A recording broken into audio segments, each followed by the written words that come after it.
Kerbal Space Program has been praised not only for making rocket science accessible, but fun. In the game, you are free to explore and land on a plethora of unique and interesting worlds. And while the rocket science is accurate, what about the planets? What about the worlds of this system? In this video, I'm going to be going through every astronomical body in the Kerbal system, in order to see how viable these places are, how likely they are to exist. Each planet is going to get one of three rankings: a good, a questionable, and a dumpster fire.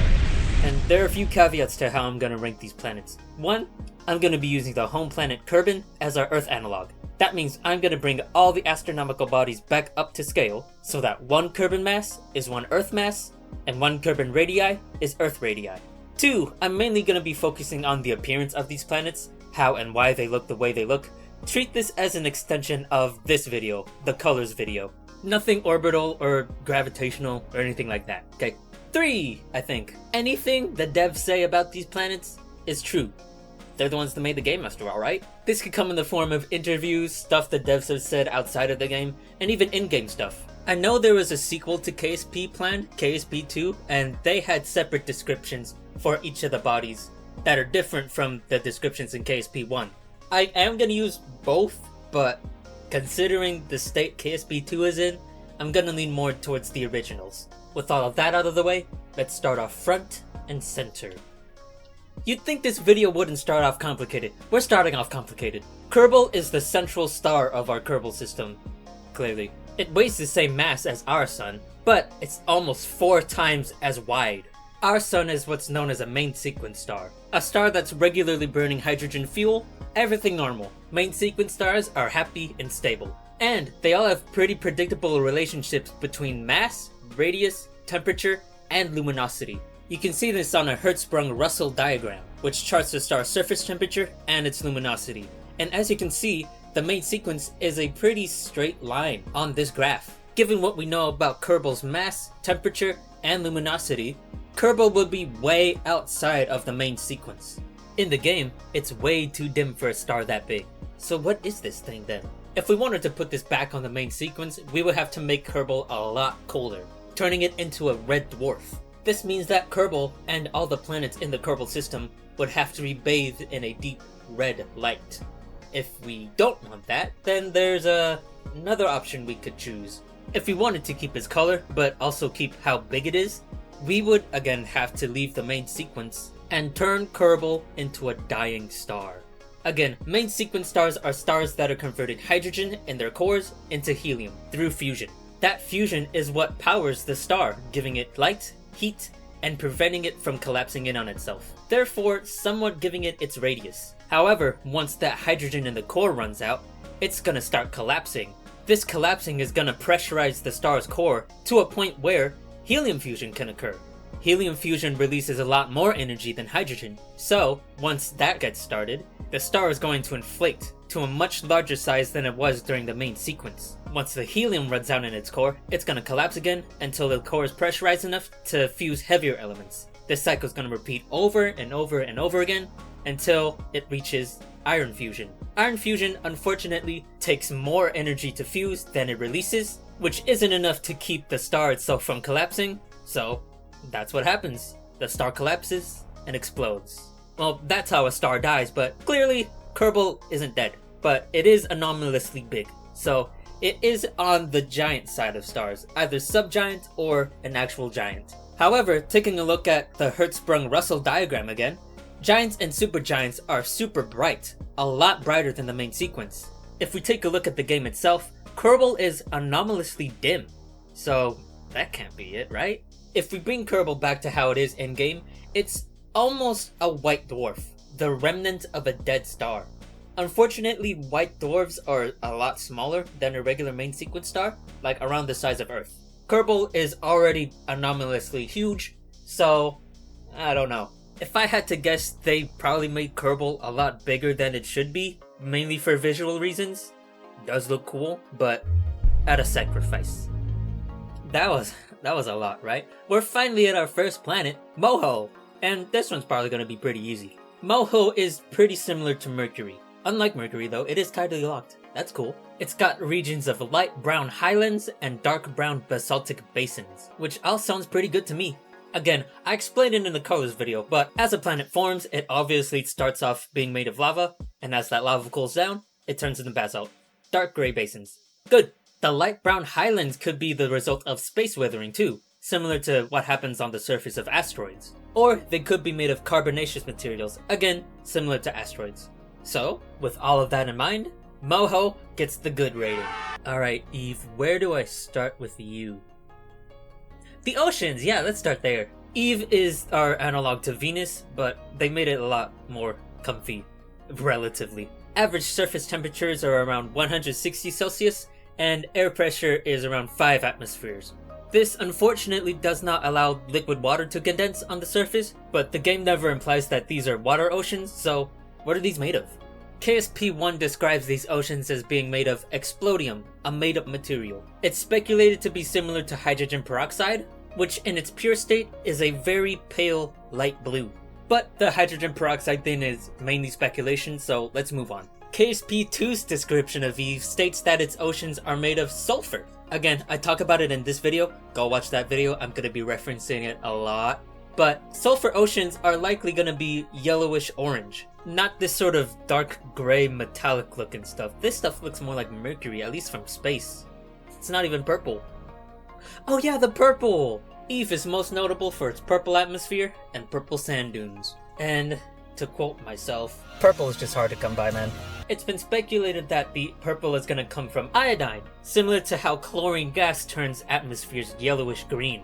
This is even pointed out in that colors video, so since we're comparing these two, I might as well say this. Iodine is 10,000 times less common in the universe than chlorine. That's not to say it's impossible for a planet like Eve to exist, but it would make it statistically anomalous. It is a popular theory among fans though, so let's keep talking about it. Iodine is a solid on Earth, but on Eve, it would melt into a deep violet liquid. But nowhere on Eve is hot enough for iodine to turn into a gas, unfortunately, so I don't think that explains it. Iodine also doesn't explain why the surface of Eve is purple. Again, its solid form is more of a gray.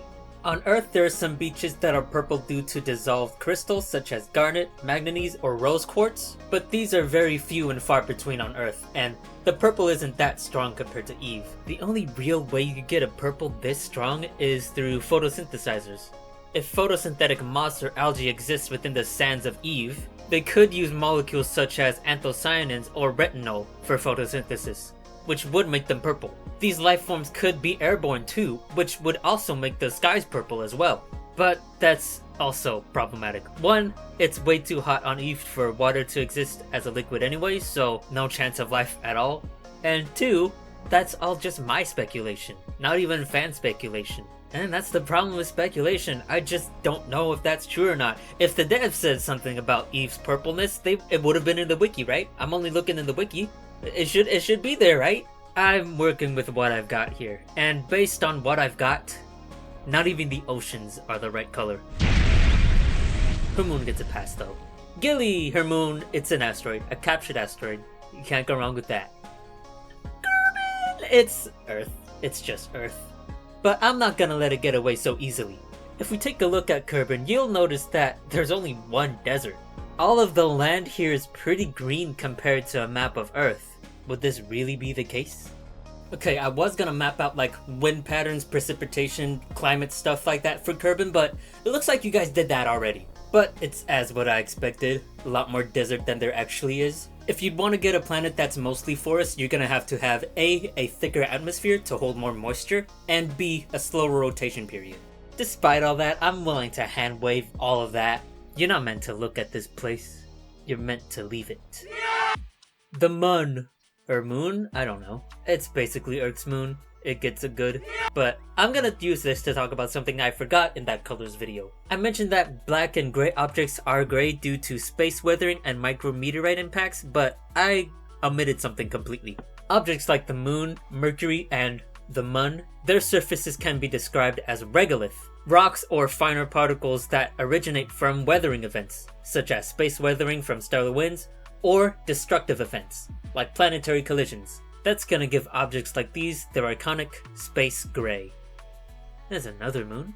Minmus is a tiny little guy that's colored a light greenish blue. All signs point to this guy being an ice world, There are in-game hints indicating that this place has a subsurface ocean, and even a dev of this game, Nova Silisko, suggested that Minmus was a captured comet. However, something in KSP 2 threw me off a lot. Apparently, the description of this place says that it's made of glass, not ice, which is weird. Especially considering that in KSP 2, there are research locations on this moon named Arctic Ice, Sheet Ice, and Snowdrifts. Ice. Why would it? I'm just gonna ignore that. It's an ice ball. It's a captured comet. Developer even said so. It's a captured comet. But there's also a problem with that. I fear that a icy body being so close to Kerbal, especially for so long, would have vaporized by now. There's a reason why comets have those tails. But on the other hand, I think Minmus is okay. If you take a look at how big Minmus is, it's a tenth the size of Earth. A tenth the size of Kerbin. That's dwarf planet size. I'm pretty sure an object of that size would survive in a way that a regular comet wouldn't. With that in mind, that's another good rating. Duna is just Mars. In fact, Nova Silisko, that guy again, he was inspired by Mars during its ice age, when polar caps were a lot closer to the equator. Do I need to say anything more? Hopefully not, because I'm moving on to something that's actually very interesting to me. Ike. Ike is another dark gray guy, similar to the moon, most likely because of similar reasons as the moon, regolith, space weathering, stuff like that. In KSP 2, Ike's description describes it as having dormant stratovolcanoes and regions covered in ashfall, so everything lines up. But here's the fun thing. Ike and Duna are a double planet system. Much like how Pluto and Charon could be classed as a double dwarf planet system, Duna and Ike orbit each other and are tidally locked to each other. So yeah, both of these places are good. Extra points for being like super cool. Dress is the first of our 2 dwarf planets in the Kerbal system, and nothing wrong with it.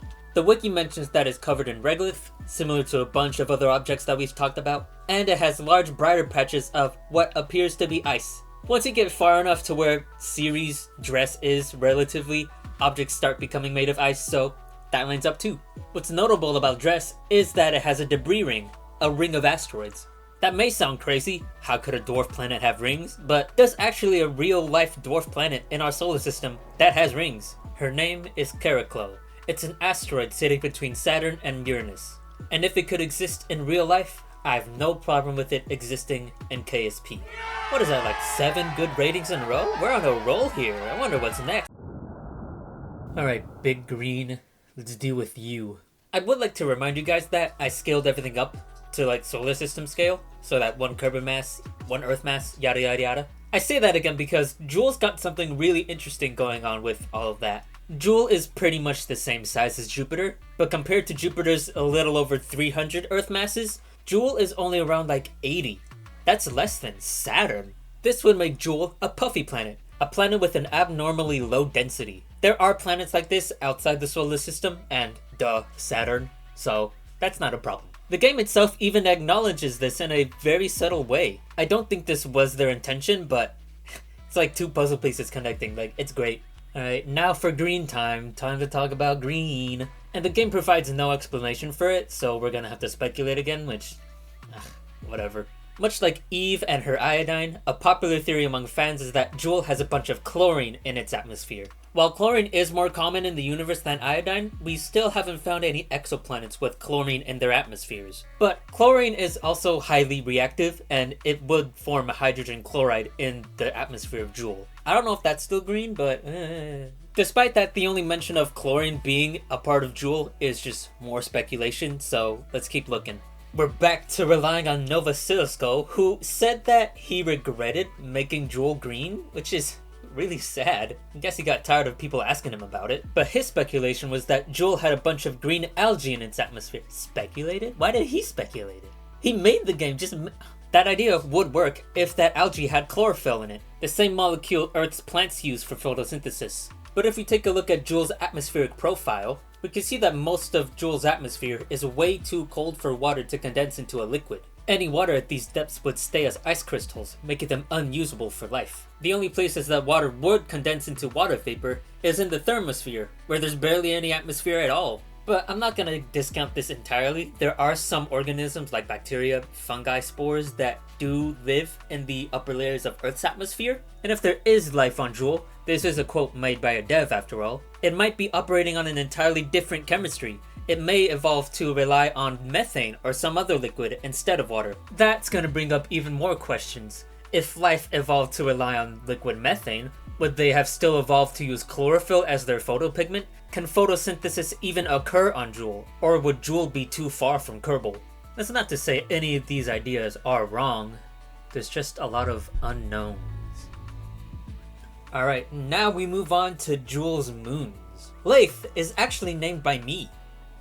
Nah, I'm just kidding. Lathe is the first major moon of Jool, and it's an ocean moon. It's covered in oceans of water with small dispersed rocky islands. At this distance, you'd think that water would be frozen out here, but similar to Jupiter's first major moon Io, tidal heating from Jool could keep Lathe warm. But a few players who have explored Lathe notice this: the polar regions of Lathe are still below zero. They should be frozen. Despite that, there are no ice caps here. So what's going on? Samples of Lathe's surface indicate a large amount of salt, and higher salt concentrations in water lower that water's freezing point. If you've ever lived in a snowy area, you'd know this. Kerbals landing on Lathe also report a strange smell in the air, which could be due to the salt. But I have another idea. Solutions of ammonia also lower the freezing point of water, even more effectively than salt does. Ammonia can be found in the atmospheres of gas giants like Jupiter and Saturn, and probably Jool too. So it probably wouldn't be a surprise to me to see this here on Lathe. Now, the salt is a perfect explanation. I'm gonna give it a good rating for that, but I always wanted to see a world with ammonia solution lakes, oceans, rivers, stuff like that. I just think it's cool to have a world of anti-freeze oceans. Vol is Jool's second major moon, an icy one. It's akin to Europa, Enceladus, Triton, moons like that are pretty icy as well, so it gets another good rating. But I want to mention something that's mentioned in KSP 2 about Vol. To quote, Vol's Jool-facing side is slightly warmed by radiation as it orbits. If you've ever wondered why some of the ice mountains can skewer vessels and others seem smoother, now you know. This proposed two-sidedness of Vol is actually pretty common in our solar system as well. For example, Callisto, one of the major moons of Jupiter, has a much brighter side and a much darker side. This effect is much more pronounced on Saturn's moon Iapetus. Freaking creepy moon. The two-sidedness of these moons are due to differences in surface composition, in contrast to the radiation experienced by Vol. I know it was mentioned in KSP2, which is like abandonware, but I thought it'd be fun to mention here. Tylo is the largest moon I've ever seen. This makes it somewhat comparable to Jupiter's moon Ganymede, but if you actually take a look at how big Tylo is, it's the size of Kerbin, which in our scaling is the size of Earth. The wiki mentions it as being oddly bright, but to me at least, it's reminiscent of the major moons of Uranus, so it's another good rating. Although I will say I'm surprised it doesn't have any form of atmosphere, especially considering how big it is. Oh well. Bap. It's another captured asteroid. Paul! It's another asteroid moon, but notably, it's colored with yellows and greens. The yellow could possibly come from sulfur, or maybe even phosphorus, but the latter's a lot more rare than the former. And that sulfur can only come from volcanism, but Paul itself is way too small for any volcanism to occur, and I don't see any signs of volcanism on the other moons, so I don't know. And that's not even getting to the green stuff. Its weirder topology leads me to believe that it's a remnant of a much larger body, but again, that's all just speculation. None of this is any sort of consequential or anything like that, but it does leave me with a lot of questions. We reached the edge of the system. Eeloo. This is our Pluto analog, but like it's the size of Mercury. Whatever, it's still our dwarf planet, outer edge of the solar system, you know the drill. It's an icy body with large, deep canyons, similar to Europa and Enceladus. However, the bottoms of those crevices look a bit brown to me. That could be a layer of rock below the layer of ice on the surface, or it could be a layer of tholins, a reddish-brown material present on a lot of outer solar system bodies. So, we're ending off on a pretty good note. Alright, overall, it's a damn good system. There are, of course, our obvious problem causers. A natural abiotic source of greens and purples are just hard to come by in the universe. The only real explanation for those is through life. And for everything in the system in general, I mainly focused on looking up at the KSP wiki. I very well could have missed something outside of the wiki, so if you know anything like that isn't hard speculation, do let me know in the comments. I was inspired to make this video based on a comment on that last colors video, the one I keep talking about. So if you're interested in more astronomy content, world building content, that's my main thing, go ahead and subscribe, stick around. There's more coming in the future. If you're interested in KSP content, go somewhere else. This is a one-off video. I'm not doing any more of this. But yeah, bye bye.